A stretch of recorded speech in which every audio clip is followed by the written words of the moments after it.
ꯇꯥꯕꯤꯔꯤꯕꯁꯤꯡꯕꯨ ꯃꯅꯤꯄꯨꯔꯤ ꯂꯩꯆꯤꯜ ꯋꯥꯔꯤꯅ ꯇꯔꯥꯝꯅ ꯑꯣꯛꯆꯕꯒ ꯂꯣꯏꯅꯅ ꯏꯀꯣꯛ ꯅꯣꯟꯅ ꯈꯨꯔꯨꯝꯖꯔꯤ꯫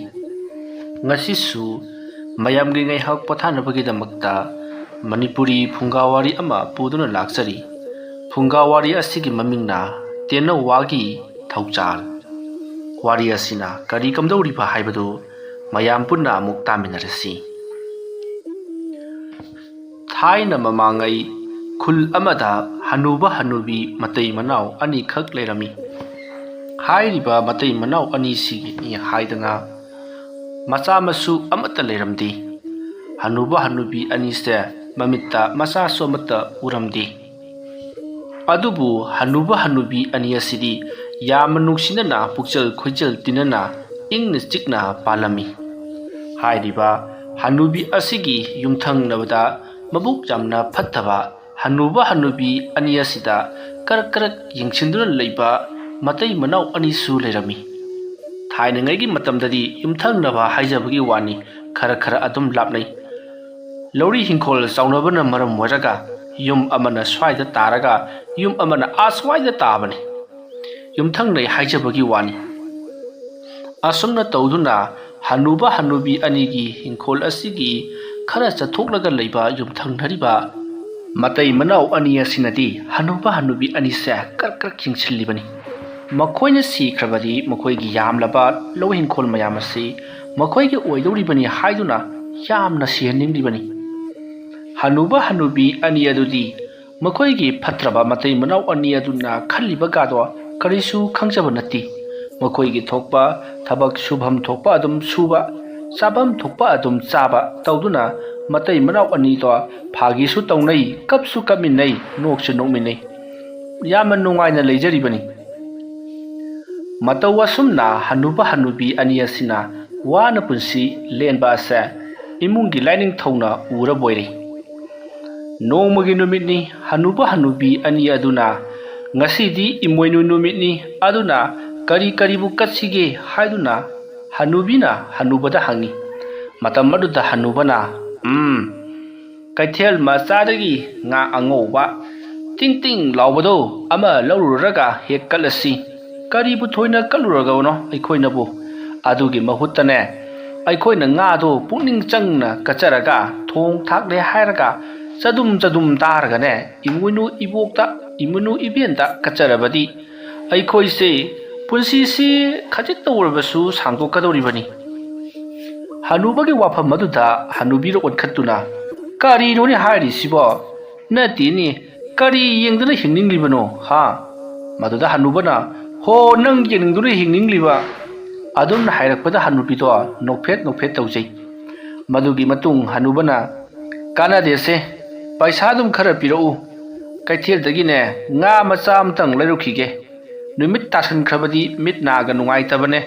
ꯉꯍꯥꯟꯁꯨ ꯊꯣꯡꯒꯥꯜ ꯍꯦꯟꯗꯣꯛꯂꯒ ꯃꯩꯁꯅꯥꯝ ꯐꯥꯎꯕ ꯆꯠꯂꯨꯏ꯫ ꯑꯗꯨꯝꯅ ꯍꯥꯏꯔꯛꯄꯗ ꯃꯥꯒꯤ ꯅꯨꯄꯤꯅ ꯍꯣꯏꯁꯦ ꯍꯣꯏꯁꯦ ꯐꯔꯦꯁꯦ, ꯉꯟꯇꯥꯅ ꯍꯦꯛ ꯍꯜꯂꯛꯎ ꯍꯥꯏꯗꯨꯅ ꯄꯩꯁꯥ ꯈꯔ ꯍꯅꯨꯕꯗ ꯄꯤꯔꯦ꯫ ꯃꯗꯨꯒꯤ ꯃꯇꯨꯡ ꯍꯅꯨꯕꯅ ꯌꯥꯔꯦ ꯌꯥꯔꯦ ꯁꯤ ꯑꯣꯏꯔꯕꯗꯤ ꯀꯣꯟꯅꯔꯅꯤ ꯍꯥꯏꯗꯨꯅ ꯀꯩꯊꯦꯜꯗꯒꯤ ꯉꯥ ꯂꯩꯔꯨꯅꯤ ꯍꯥꯏꯗꯨꯅ ಲಾಕ್ಲಿ. ꯑꯗꯨꯝꯅ ꯍꯅꯨꯕ ꯑꯗꯨꯅ ꯀꯩꯊꯦꯜꯗꯒꯤ ꯉꯥ ꯂꯩꯕ ꯆꯠꯈ꯭ꯔꯦ ꯍꯥꯏꯕꯁꯤ ꯌꯨꯝꯊꯪꯅꯅ ꯂꯩꯔꯤꯕ ꯃꯕꯨꯛ ꯐꯠꯇ꯭ꯔꯕ ꯃꯇꯩ ꯃꯅꯥꯎ ꯑꯅꯤ ꯑꯗꯨꯅ ꯈꯪꯂꯦ꯫ ꯃꯇꯝ ꯑꯗꯨꯗ ꯅꯨꯄꯤ ꯑꯗꯨꯅ ꯃꯥꯒꯤ ꯅꯨꯄꯥꯗ ꯏꯟꯁꯤꯟꯗꯨꯅ ꯍꯥꯏ, ꯇꯥꯔꯤꯕ ꯅꯨꯄꯥ ꯅꯪꯕꯣ, ꯆꯠꯂꯨꯅꯦ, ꯍꯅꯨꯕꯁꯦ ꯉꯥ ꯂꯩꯕ ꯆꯠꯈ꯭ꯔꯦ, ꯃꯃꯤꯠ ꯃꯅꯥꯔꯒ ꯌꯥꯗꯕꯅꯦ, ꯍꯣꯔꯦꯟ ꯃꯥꯅ ꯍꯜꯂꯛꯄꯗꯅꯦ ꯉꯥꯗꯣ ꯄꯨꯜꯂꯒ ꯂꯧꯒꯗꯕꯅꯤ꯫ ꯍꯣꯏꯗ ꯑꯩ ꯂꯣꯏꯅꯃꯛ ꯈꯪꯉꯦ, ꯀꯩꯗꯧꯔꯒꯦ, ꯑꯩ ꯊꯣꯛꯄ ꯇꯧꯔꯛꯀꯦꯁꯦ꯫ ꯅꯪ ꯗꯨꯝ ꯇꯤꯜꯍꯧ ꯆꯅꯝ ꯊꯧꯔꯥꯡ ꯇꯧꯔꯒ ꯂꯩꯔꯝꯃꯨ꯫ ꯀꯩꯗꯧꯕꯒꯤ ꯏꯃꯣꯏꯅꯨꯒꯤ ꯉꯥꯕꯨ ꯄꯩꯁꯥ ꯇꯤꯡꯅ ꯂꯩꯔꯒ ꯀꯠꯆꯔꯨꯗꯒꯤ? ꯄꯩꯁꯥꯁꯨ ꯂꯩꯇꯦ꯫ ꯑꯗꯨꯒꯤ ꯁꯔꯨꯛꯄꯨꯗꯤꯅꯦ ꯑꯩ ꯇꯧꯒꯦꯁꯦ꯫ ꯑꯁꯨꯝꯅ ꯍꯥꯏꯔꯝꯂꯒ ꯅꯨꯄꯥꯗꯣ ꯃꯃꯥꯏ ꯃꯃꯤꯠ ꯈꯨꯝꯖꯤꯜꯂꯒ ꯊꯣꯛꯈ꯭ꯔꯦ꯫ ꯁꯣꯝꯗꯅ ꯀꯝꯗꯧꯔꯤ? ꯍꯅꯨꯕꯗꯣ ꯀꯩꯊꯦꯜꯗꯒꯤ ꯃꯇꯩ ꯃꯅꯥꯎ ꯆꯥꯔꯒꯦ ꯍꯥꯏꯗꯨꯅ ꯆꯥꯎꯔꯕ ꯉꯥ ꯑꯆꯧꯕ ꯑꯃ ꯂꯩꯗꯨꯅ ꯍꯜꯂꯛꯂꯤ꯫ ꯉꯁꯤꯒꯤ ꯈꯔ ꯑꯃꯅ ꯊꯣꯡꯂꯒꯦ, ꯑꯗꯨꯒ ꯅꯨꯃꯤꯠ ꯅꯤꯅꯤ ꯍꯨꯝꯅꯤ ꯆꯥꯅꯅꯕ ꯈꯔ ꯑꯃꯅ ꯌꯥꯏꯊꯣꯛꯇꯨꯅ ꯉꯧꯔꯒ ꯊꯝꯂꯒꯦ ꯈꯜꯂꯗꯨꯅ ꯃꯍꯥꯛ ꯉꯥ ꯑꯆꯧꯕ ꯑꯃ ꯂꯩꯔꯒ ꯋꯥꯈꯜ ꯅꯨꯡꯉꯥꯏꯅ ꯍꯜꯂꯛꯂꯤꯕꯅꯤ꯫ ꯑꯁꯨꯝ ꯂꯥꯛꯄꯅ ꯃꯈꯣꯏꯒꯤ ꯌꯨꯝ ꯌꯧꯔꯝꯗꯥꯏ ꯈꯖꯤꯛꯇꯪ ꯉꯥꯏꯔꯕ ꯃꯇꯝꯗ ꯉꯁꯥꯏꯒꯤ ꯃꯕꯨꯛ ꯐꯠꯇꯕ hanuba hanubi ani aduda karak karak lakna yengsanba matai manau ani adugi nupa ado thoraktuna ai an ngaiko hanuba ado khangpre khangi aduga kari haige ibungo adumna hangnuba aduda nipa aduna nangna nga leuribasi karigino adumna hanglakpada hanubana ibungo ngasi se imoinu ibien daugi mapong numit ni ne aduna nga katke phunga lairuda nga katjagi haidana duk lairuribani nakoide lairoidro ai kaidobugi aikoina nga laigadoribano ai su nga laiba chatlibani adubu nga phangdre na nangi nga si ai lohorage ibungo adudi hairanu nga se sima khatang achouba yauram medana aina dum larabani puraga nangi su macha macha achouba mayam lehoribani adudagi lairusu ibungo ahal hanuba do chatkige tarokpada nipa aduna sumngangna leiraga kari karanaba matam manganabani mi khangnarakpa tare haiduna nga do tap launa mullaga ai lawono kariguma laurabadine noye tumlingeda yumdo mai tharaklaga hatokodamni animak asumna hairamlaga nupa do gam gam chatkri matam aduda hanuba aduna mapangal ting ting launa kalliba makhoina hanuba ikhoidagi mullaga charibani ne tausano mase atai amata oiramoy haujikan gi taku takati oiramgadoribani nga leiba phangje ka kaidana hekta haijele wane nga amata pudana changkhrabadi hanubi do yama nungaira roi paisa khara lemniba sina oina leirurage asumna hanuba do kaithelda amu handuna chatkri kharanganna leiraga kharanganna katsi hainabani mamet managa nungai tabaga adubu kaithel do hangat handa chatlabanina taseng numit ta thokri ngasai ngalingai matamdagi chatkhraga haujik phawba halaktaba aduda hanubi do ningsa thiri mainam paiduna thongal phawba tholoklaga hanubudu bo kamdori jano haiduna moli moli kaithelomda lakli asum lakpana hanuba do mama aduna chatlaga leiramlibuda mainam ki mangal ama ubududagi hanubi sodana oiramgani khangduna hai nangbu kharanganna ai lobu lakpa yadra haibani hanubi aduna karinu ne hairi sibo ai bo mangla tai bangla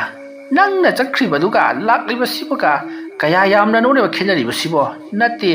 imphal kaithel karuribro nangbo hai wari yama laiba jani law imung changsi law asumna hanuba hanubi ani do imung lomda moigi thonga lomda ngarang wari sanaduna sangai fatkhidre haujik matamgi mi singse othokna fatkhide suna suningdriba ahawbana saningdriba haiduna ngang changki madu ubada ngasaidagi hanubugi matau jengliba nipa aduna sudi suningdraga ahawbudi saninge kaina aina nangondagi laklibase masi lukraba thabak amani ne asumna hairaga mahaksu imungda changki chaw sanglaba nga adu ubada nupi ado yamna harauri tas si mangaidana makhoidagi aikoina chaba bu kaidawi haige sibada su puba yaroi daba lan thum maya masi aikoida khara khairapasu yari poni asumna hairaga nupa aduna pare septoklagane hawmo chathoksi haiduna makhoi anidi sem saba hokre somdana hanubana nga ado semna thokriba thodok punamak wari liduna tammi wari punamak tarubada hanubi ado mai hongna sauri kaya da phatkridibano yengun he ahal loiraba ikhoidagi mullaga laklaga chagani khaliba makoi adubu kaya yamna punsi sanggadoribano sangloi mapunsi so mikha polaga adom leira dawani ngang duna chak thongbaduda hanubana yare lepo lai numit asida isau langna ka chak thonglabadi ibel imonuna ne amata chada batare hanubi do khara saurab khangdreda chahi khudingi ne imoinu ibel do magi sebadi ne adum tawi adubune aikoigi ne khungul mutanaba isa matang he bibidi yare taibungi lila haibasi masini maduda waru pro urogunu nangai laibakta asumna thoklo haidina tamkhibadani thoine hena khanjiluraga nuda mathang mapokta akhoi se isa mayamgi mama bapa oirbasu khangponti asumna ahalani do wari sana insang sembal loiduna thongba thakpa haukhre thongba thakpa loisilaba matung laigi katlaba matung da hanubi aduna makoi gi yumthangana khara laptakna leiriba imung aduda insang lalusi hayeng makoina pom tuduna nagiba matamda makoina tana chensen biraknaba leiroi haiduna moidi ifa phana adum lakli tengkot achouba ma paiduna mainam chawna thanduna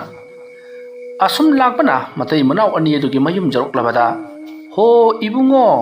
nakoi bu tumlabro haiduna kaurakpada matai manau ani adudi huranba makokta napi hawe haibaduni khangprek khangi hanuba hanubi gi khonjal tabada nga lakribadu makoini haiba khanglaba jatla khaladuna ho ipu event kari haibage haiduna hanglakpada ha nakoi gi nga thongba khara aduk thilakpani nakoi di ngasi lai gi nga gamata thongdrabro haiduna hanglakpada ne hek tai thongado tapna hangdoklaga ipu event aikhoi su ipu event da thinge haidana se laga phajana kuptana thorang tobul loirabani namau nupi asina monbana thabak se ketang thu se haiba bune ahal ani do sak khani haiba bune hoi je hai sumo di loidi matamata ta hanubi ani na penjana noklaga aha khangdre noya khoi leibagi ne adu puning se leitana leijari bani se masi lahoro nakhoi gi disu mahau yenge pukhrage adumna khudaki tawshinari batat aduda ahal ani dudi thajaraduna makoina puthorakliba insang ado puduna adum chatkhri makoigi insang adusu piramle masigi matung hanubi aduna chakhumda yauraga makoina hojik pirakliba insang ado haiduna chari hanubina es aikhoisu isa imu ga do lejaram labadi phamungdane nungaina tumlaga chak loiba ngairaga ne asumaina chagadabani hanubana ngai khone nangbo thumuru icham chamine makhoigi insang se aduk sari ba haibaduni hanubina mi tani ne hanuba nangbo mi na taraga nungai ba hongati hawi haidina chagadabani o haure asumna hairam laga hanuba adudi chak chakri somtena kamdori matai manau ani aduna hai makhoi gi insang sidi masuga su yamna phajain he manam naga morom nusiriba hai moi gi jahana sasi lawai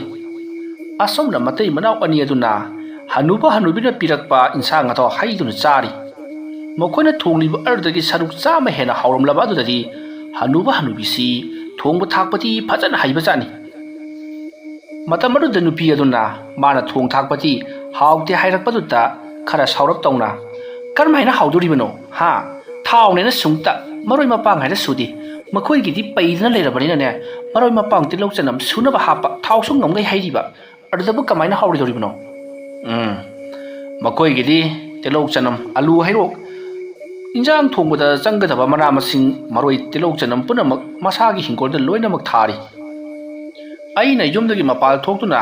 thabak suribane haidana amagi kharowla rok chendana leire hingkol sambal songli mayamasi nangbu khara su koiraga maroi mapanga do thajanba yai yengu migidi phadigom ga se sairaga pirakliba kaya damna nungsi khraba akhoi gina phadigom di laradana telo phabu hapti sidaba kamdongna hawgodoribano ho yare se ai ko tainaraga ne injang hawdung ati adu bodi sumba kaida adu bo haiba karinu kaida haiba bo matai manau ani do ungkatuna khanarakle masidagi di yare se haiduna chaklomda mai wansan kre masigi matung imonugi thoram loikre hanubi tungkre matai manau ani adu su tungkre ahingi matamni thabal suni thina fari purnima maya yausilakpadara karino thabal na punglang langle matam aduta hanubi gi mamangta ahal oirabi saisu paibi phingok setpi nupi ama ahal ani adugi mangol la kakhalatuna leplare matam aduta hanubi anina makok leibak tana khurumduna lairi tauriba saktam masi manglani hanubi ani gi manglan da uribani hanubi ama lakliba aduna hairakli taribra ahal ani nakhoi gi na tawse ai yengba ngamdre nakhoi na aduk jawna lairaribado saningai thaningai leitadana wajaribado madu kognabagi damakta yama nungairaba aina nakhoita lanthum piba yaba adugumlaba yai ama pirage hairaba yai asina nakhoi ina kera khunna tangdo leitana minai mission thamduna nunga yai phana palo aduga hayeng siram dai phawada nakhoi gi mi wataba orasanu aduga nakhoi bu yengthiba phattaba singdi maru phangna mangba orasanu asumna hairakpada hanubana ꯑꯩꯈꯣꯏꯗ ꯌꯥꯏ ꯄꯤꯕꯤꯒꯗꯧꯔꯤꯕꯁꯤꯕꯨ ꯈꯨꯗꯣꯞꯂꯥ ꯈꯨꯖꯤꯔꯥ ꯈꯨꯖꯥꯏꯔꯥ ꯆꯀ꯭ꯔꯤꯔꯥ ꯀꯔꯤ ꯑꯣꯏꯒꯗꯧꯔꯤꯕꯅꯣ ꯑꯗꯨꯝꯅ ꯍꯪꯂꯨꯕꯗ ꯍꯅꯨꯕꯤ ꯑꯗꯨꯅ ꯍꯌꯦꯡ ꯅꯈꯣꯏꯅ ꯁꯨꯃꯥꯡꯗ ꯊꯕꯛ ꯁꯨꯔꯤꯉꯩ ꯐꯖꯔꯕ ꯇꯦꯅꯋꯥ ꯑꯃ ꯄꯥꯏꯔꯛꯇꯨꯅ ꯅꯈꯣꯏꯒꯤ ꯍꯤꯡꯈꯣꯜ ꯃꯇꯣꯟꯗ ꯍꯧꯔꯤꯕ ꯎꯍꯩ ꯋꯥꯍꯩꯁꯤꯡ ꯑꯁꯤꯒꯤ ꯃꯔꯛꯇ ꯇꯣꯡꯗꯨꯅ ꯅꯈꯣꯏꯕꯨ ꯇꯠꯇꯅ ꯀꯧꯔꯛꯀꯅꯤ ꯃꯇꯝ ꯑꯗꯨꯗ ꯅꯈꯣꯏꯅ ꯇꯦꯅꯋꯥ ꯑꯗꯨꯒꯤ ꯃꯅꯥꯛꯇ ꯆꯪꯁꯤꯜꯂꯒ ꯈꯨꯔꯨꯝꯖꯔꯕ ꯃꯇꯨꯡꯗ ꯇꯦꯅꯋꯥ ꯑꯗꯣ ꯅꯤꯡꯊꯤꯅ ꯌꯣꯛꯂꯨ ꯑꯗꯨꯒ ꯇꯦꯅꯋꯥ ꯑꯗꯨꯗ ꯅꯈꯣꯏꯅ ꯍꯌꯦꯡ ꯆꯥꯛ ꯂꯥꯝꯂꯛꯂꯕꯁꯨ ꯆꯥꯛ ꯊꯣꯛꯍꯜꯂꯒꯦ ꯍꯥꯏꯗꯨꯅ ꯈꯜꯂꯕꯁꯨ ꯇꯦꯅꯋꯥ ꯑꯗꯨꯒꯤ ꯈꯗꯥꯡꯗ ꯑꯁꯨꯝꯅ ꯅꯈꯣꯏꯅ ꯄꯥꯝꯂꯤꯕ ꯑꯗꯨ ꯍꯥꯏꯔꯒ ꯆꯥꯛ ꯊꯣꯛꯂꯣ ꯏꯟꯁꯥꯡ ꯊꯣꯛꯂꯣ ꯍꯥꯏꯗꯨꯅ ꯑꯍꯨꯝꯂꯛ ꯅꯥꯟꯊꯧ ꯑꯗꯨꯒ ꯀꯔꯤꯒꯨꯝꯕ ꯃꯀꯣꯛꯇ ꯅꯥꯜꯂꯨꯔꯕꯗꯤ ꯇꯦꯅꯋꯥ ꯑꯗꯣ ꯌꯥꯝꯅ ꯁꯥꯊꯤꯕ ꯍꯤꯡꯆꯥꯕ ꯑꯃ ꯑꯣꯜꯂꯛꯇꯨꯅ ꯅꯈꯣꯏꯕꯨ ꯆꯥꯊꯣꯛꯈꯤꯒꯅꯤ ꯍꯥꯏꯔꯤꯕ ꯂꯩꯋꯥ ꯑꯁꯦ ꯀꯥꯎꯒꯅꯨꯀꯣ ꯇꯦꯅꯋꯥ ꯑꯗꯨꯒꯤ ꯈꯗꯥꯡ ꯋꯥꯏꯗ ꯊꯥꯖꯤꯟꯗ ꯅꯥꯟꯊꯒꯗꯕꯅꯤ ꯑꯗꯨꯝꯅ ꯍꯥꯏꯔꯝꯂꯒ ꯍꯅꯨꯕꯤ ꯑꯗꯣ ꯃꯉꯥꯜ ꯑꯆꯧꯕ ꯑꯃ ꯐꯨꯗꯣꯛꯂꯝꯂꯒ ꯃꯥꯡꯈ꯭ꯔꯦ ꯑꯁꯨꯝꯅ ꯍꯅꯨꯕꯤ ꯑꯗꯨꯅ ꯍꯦꯛ ꯃꯥꯡꯈꯤꯕꯒ ꯍꯅꯨꯕꯤ ꯑꯅꯤꯗꯣ ꯃꯤꯀꯞ ꯈꯪꯊꯣꯛ ꯊꯣꯛꯂꯛꯏ ꯍꯅꯨꯕꯅ ꯍꯤꯁ ꯀꯔꯤ ꯃꯪꯅꯣ ꯍꯧꯖꯤꯛꯀꯤꯗꯨꯗꯤ ꯍꯅꯨꯕꯤꯅꯁꯨ ꯍꯥꯏ ꯀꯔꯤ ꯃꯪꯅꯣ ꯍꯧꯖꯤꯛꯀꯤꯗꯨꯗꯤ ꯍꯅꯨꯕꯅ ꯑꯣꯟꯁꯤꯜꯂꯛꯇꯨꯅ ꯍꯥꯏ ꯅꯪꯁꯨ ꯍꯧꯖꯤꯛꯀꯤ ꯃꯪꯗꯨ ꯃꯪꯕ꯭ꯔꯣ ꯍꯅꯨꯕꯤꯁꯨ ꯏꯉꯛꯉꯛꯅ ꯅꯪꯉꯣꯟꯗꯁꯨ ꯃꯪꯕ꯭ꯔꯣ ꯍꯅꯨꯕꯅ ꯍꯣꯏꯅꯦ ꯍꯅꯨꯕꯤ ꯑꯃ ꯂꯥꯛꯂꯝꯂꯒ ꯇꯦꯅꯋꯥ ꯑꯃ ꯂꯥꯛꯀꯅꯤ ꯃꯗꯨ ꯐꯥꯔꯒ ꯌꯥꯏ ꯑꯣꯏꯅ ꯁꯤꯖꯤꯟꯅꯧ ꯍꯥꯏꯔꯝꯃꯤꯅꯦ ꯍꯅꯨꯕꯤꯁꯨ ꯆꯞ ꯃꯥꯟꯅ ꯑꯗꯨꯁꯨ ꯑꯩꯉꯣꯟꯗ ꯍꯥꯏꯔꯝꯃꯤ ꯑꯗꯨꯝꯅ ꯍꯥꯏꯔꯛꯄꯗ ꯍꯅꯨꯕꯅ ꯐꯔꯦ ꯅꯣꯡꯁꯨ ꯉꯥꯟꯒꯗꯧꯔꯕ ꯃꯥꯜꯂꯦ ꯆꯔꯣꯏ ꯇꯦꯇꯨ ꯈꯣꯡꯉꯛꯂꯦ ꯂꯧꯕꯨꯛꯇ ꯁꯝꯄꯣꯠ ꯈꯣꯏꯕ ꯆꯠꯀꯗꯕ ꯃꯤꯁꯤꯡꯂ ꯀꯔꯤꯅꯣ ꯂꯥꯎꯅ ꯈꯣꯡꯅꯕꯒꯤ ꯃꯈꯣꯜꯁꯨ ꯇꯥꯔꯦ ꯇꯨꯝꯁꯨ ꯇꯨꯝꯅꯤꯡꯗ꯭ꯔꯦ ꯍꯧꯒꯠꯅꯕ ꯇꯧꯔꯁꯤ ꯑꯁꯨꯝꯅ ꯍꯅꯨꯕꯤ ꯑꯅꯤꯗꯣ ꯉꯟꯇꯥ ꯍꯧꯒꯠꯂꯤ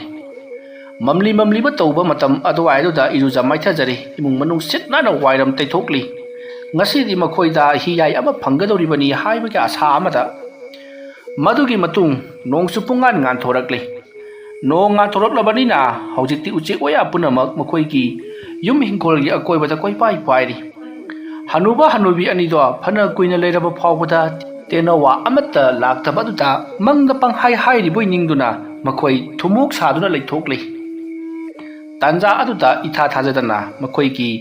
ꯁꯨꯃꯥꯡ ꯃꯇꯣꯟꯗ ꯍꯧꯔꯤꯕ ꯀꯝꯐꯣꯏ ꯄꯥꯝꯕꯤꯁꯤꯡ ꯑꯗꯨꯒꯤ ꯃꯔꯛꯇꯒꯤ ꯇꯦꯅꯋꯥ ꯑꯃꯅ ꯈꯣꯡꯂꯛꯄꯒꯤ ꯃꯈꯣꯜ ꯇꯥꯕꯗ ꯃꯈꯣꯏ ꯁ꯭ꯋꯥꯏ ꯂꯥꯎꯏ ꯃꯁꯤꯗꯒꯤꯗꯤ ꯇꯦꯅꯋꯥꯅ ꯈꯣꯡꯂꯤꯕ ꯑꯗꯣꯝꯗ ꯑꯣꯟꯁꯤꯜꯂꯛꯂꯤ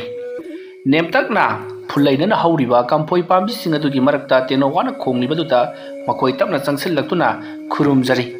ꯃꯪꯇꯥꯛ ꯑꯗꯨꯅ ꯑꯁꯦꯡꯕ ꯑꯣꯏꯔꯕꯗꯤ ꯑꯩꯈꯣꯏꯒꯤ ꯈꯨꯕꯥꯛ ꯑꯁꯤꯗ ꯆꯣꯡꯊꯕꯤꯔꯛꯂꯣ ꯍꯥꯏꯗꯨꯅ ꯃꯈꯨꯠ ꯇꯤꯡꯊꯣꯛꯂꯤ ꯍꯥꯏꯅꯔꯨꯕ ꯇꯧꯗꯅ ꯇꯦꯅꯋꯥ ꯑꯗꯨꯁꯨ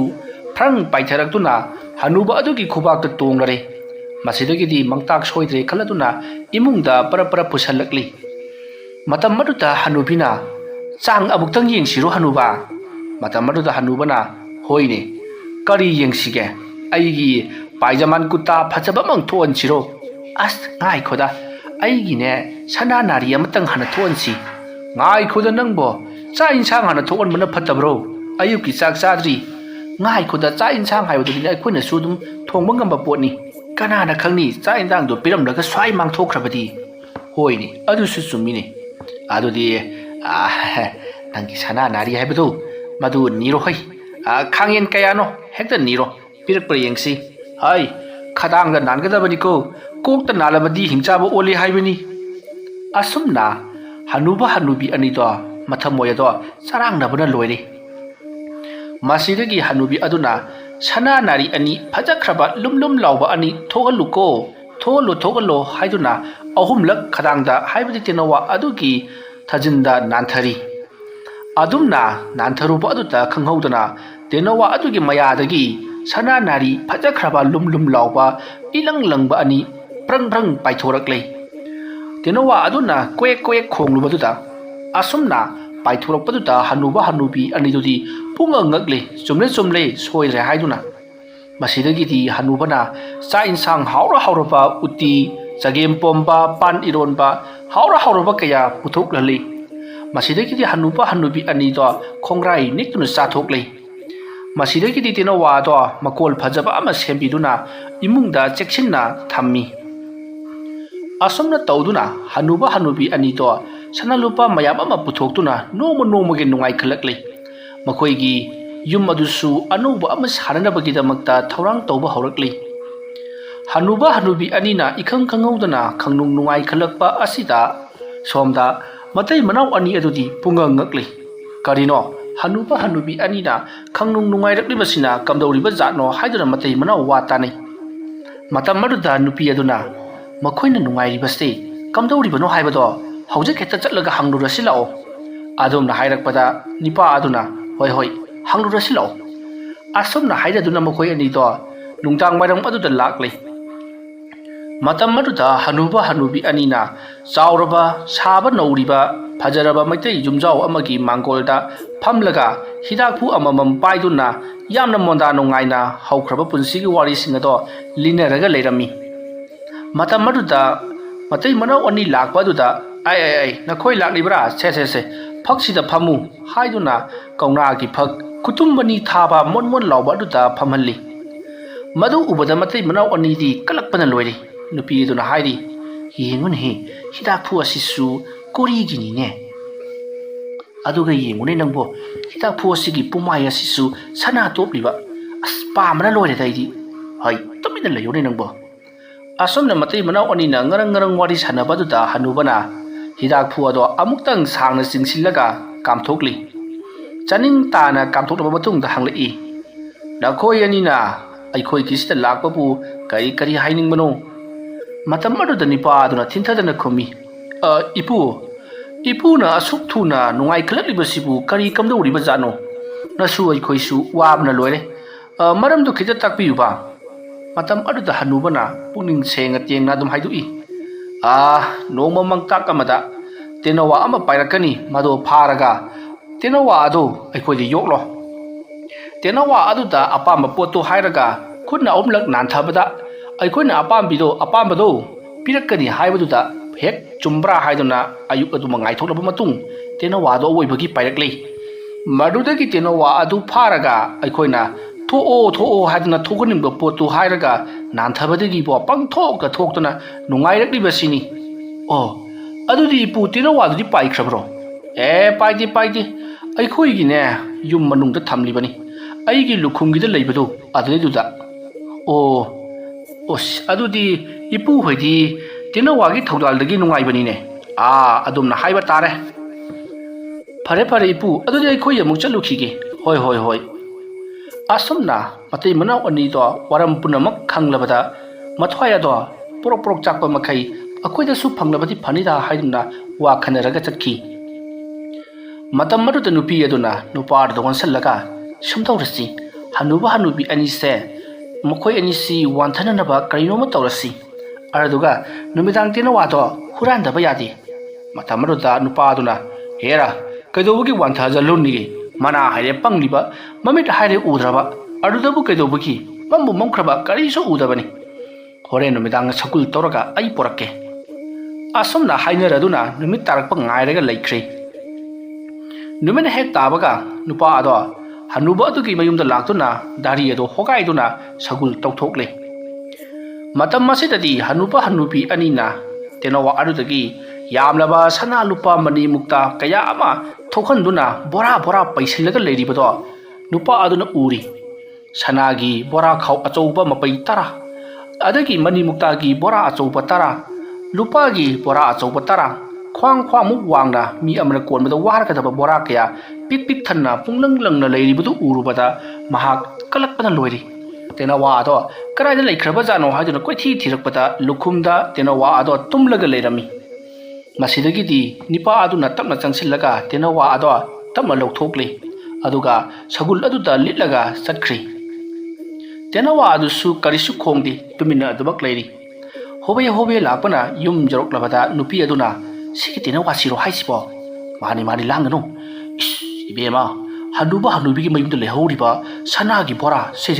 ꯑꯩꯅ ꯀꯣꯟꯕ ꯊꯨꯡꯗꯦ ꯈ꯭ꯋꯥꯡꯃꯨꯛ ꯋꯥꯡꯉꯤ ꯃꯗꯣ ꯄꯤꯛ ꯊꯟꯅ ꯁꯅꯥ ꯌꯥꯎꯍꯧꯔꯤꯕ ꯃꯗꯒꯤ ꯂꯨꯄꯥꯅ ꯄꯤꯛ ꯊꯜꯂꯤ ꯃꯅꯤ ꯃꯨꯛꯇꯥꯅ ꯄꯨꯡꯂꯪ ꯂꯪꯉꯤ ꯃꯈꯣꯏꯒꯤ ꯏꯃꯨꯡꯗꯣ ꯅꯣꯡꯉꯥꯟꯕꯒ ꯆꯞ ꯃꯥꯟꯅꯍꯧꯏꯅꯤ ꯏꯕꯦꯝꯃ ꯋꯥ ꯑꯗꯨ ꯇꯥꯕꯗ ꯅꯨꯄꯤ ꯑꯗꯨꯗꯤ ꯀꯜꯂꯛꯄꯅ ꯂꯣꯏꯔꯦ ꯇꯦꯅꯋꯥ ꯑꯗꯣ ꯍꯧꯖꯤꯛ ꯈꯨꯗꯛꯇ ꯅꯥꯜꯂꯣ ꯁꯅꯥ ꯂꯨꯄꯥ ꯈꯧꯖꯥꯎ ꯈꯧꯖꯥꯎ ꯊꯣꯛꯂꯣ ꯌꯨꯝ ꯐꯖꯕ ꯊꯣꯛꯂꯣ ꯍꯥꯏꯔꯁꯤ ꯍꯥꯏꯗꯨꯅ ꯅꯨꯄꯤ ꯑꯗꯨꯅ ꯍꯥꯏꯔꯛꯄꯗ ꯅꯤꯄꯥ ꯑꯗꯨꯅ ꯑꯩ ꯍꯥꯏꯒꯦ ꯍꯥꯏ ꯇꯦꯅꯋꯥ ꯑꯩꯒꯤ ꯌꯥꯊꯪꯅꯤ ꯈꯨꯗꯛ ꯑꯁꯤꯗ ꯍꯅꯨꯕ ꯍꯅꯨꯕꯤꯒꯤ ꯂꯩꯍꯧꯔꯤꯕ ꯍꯤꯔꯥꯃꯅꯤ ꯃꯨꯛꯇ ꯁꯅꯥ ꯂꯨꯄꯥ ꯃꯌꯥꯝ ꯑꯗꯨ ꯃꯔꯨꯗꯒꯤ ꯁꯔꯨꯛ 10 ꯍꯦꯟꯒꯠꯅ ꯑꯩꯒꯤ ꯊꯣꯛꯍꯜꯂꯨ ꯑꯁꯨꯝꯅ ꯍꯥꯏꯔꯒ ꯇꯦꯅꯋꯥ ꯑꯗꯨꯒꯤ ꯃꯀꯣꯛꯇ ꯅꯥꯟꯊꯔꯨꯔꯤ ngasai hanubana haibadi tenawa adu nanthaba gi thulakpane haikibani khadang da nanthagadaबनि haibadi haikidi adu makoina khaluribana tenawa adu nanthaba haibasimaktabu makoktagina mamai phawba manangalomda nanthanaribani adumna nantharubaduta tenawa to khangsau sawulakli mamit manang sangang sankhri khudak aduta prek prek prek ting thoraktuna hingchai tamba machi asangba masa achauba panba musin muba mi 10 muki chang wanggadaba hingchaba ma onthorakle atuga nupa nupi ani to tap tap paiduna sumangka langthoraktuna umsai saiduna chathokri aduga humduna pairaga chatkhi asomna tawduna migi mapot maran pamba phatraba nupa nupi matai manau ani to tenawana hingchaba onduna mathwai mangjakhi aduga mingonda kaijadaba hanurabasu makoida macha masu pijadrabasu ईश्वर की थौजालनी ईश्वरना चैराक पीरिबनी पेंथोक्तुना लाइबो अदमक निंगजाबा हनुपा हनुबी मते मनाव अनीति तेनवा अदु के थौजालना पैबीरंबा सनालुपा Hiram money मुक्ता मयाम अदुना मपुनसी चुप्पा नुंगाइना मेनाइ mission थमदुना इंगना जिंगना नुंगाइना पानखिये वारियासी मता ngaswaida loisenjari aina वारियासी पाथोकचबा मतमदा सोइखिलान खिबा यावरबसु ताबिरिबा पुनमकना पुक्चल चावना ngakpigani mayambu aroibada amukka hanna khurumjari